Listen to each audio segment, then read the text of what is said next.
Welcome to Wanderlust Suria. This video is about our second day in Snowdonia National Park within North Wales. Please click on the I button on top right of your screen to see the prequel to this video.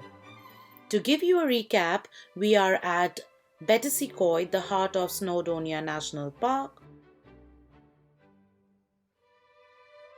We woke up to this beautiful backyard, and after a heavy breakfast we started for our first destination, the South Stack Lighthouse, which was 46 miles away and about an hour to drive.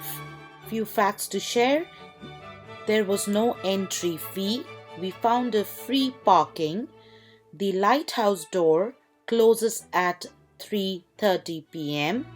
If you have to attend to any nature's call, do that earlier because there are no toilets and you have to go about 400 steps to reach the lighthouse. I am Ria, Sue is behind the cameras, and today we are at Northern Wales at South Stack.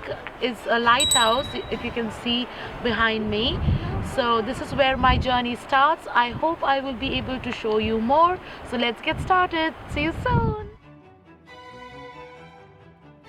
South Stack, also known as Sea Stack, is an island formed by the wave erosion of sedimentary rocks. The lighthouse was completed in 1809.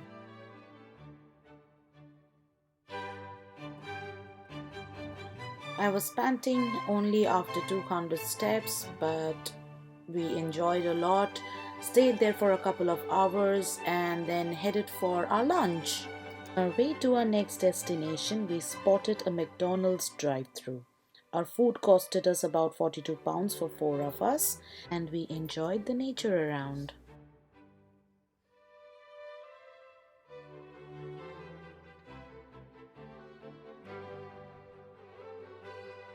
Our next destination was the Puffin Islands. We had pre-booked our slot. After an hour, about 35 miles of drive, we reached to the end of the island to spot another lighthouse.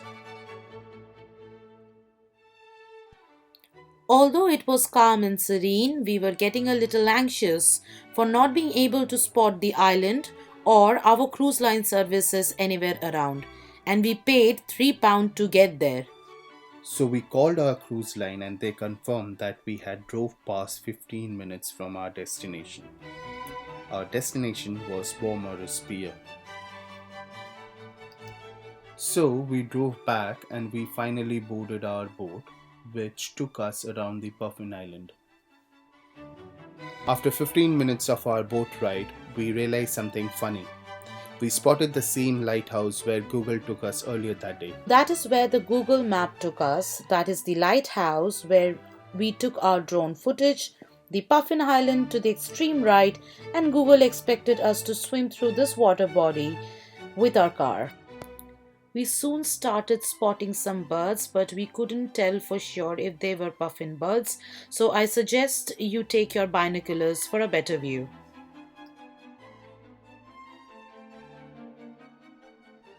These telegraph stations, because they reckon history tells that these telegraph stations gave Liverpool an unfair advantage.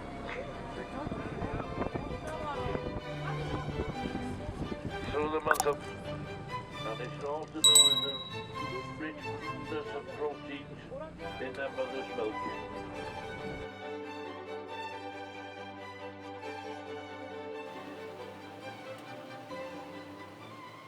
So how was your experience? It was an amazing experience. We just came back from that boat trip. It was towards the Puffin Island. I'll show you the pictures. We could not see any puffins by our naked eyes. I tried to click few photos, but I'm not too sure about that. But what we could spot are sea lions who were resting on the shore, and it was an amazing experience. This entire experience costed us £54 for 4 of us, and I'll recommend this to everybody. So please like, share and subscribe. Use the comment section for feedback and ideas. Also press the bell icon for updates. Hope you enjoyed the video and stay tuned for our day 3 of Wales. Until then, love Wanderlust Suria.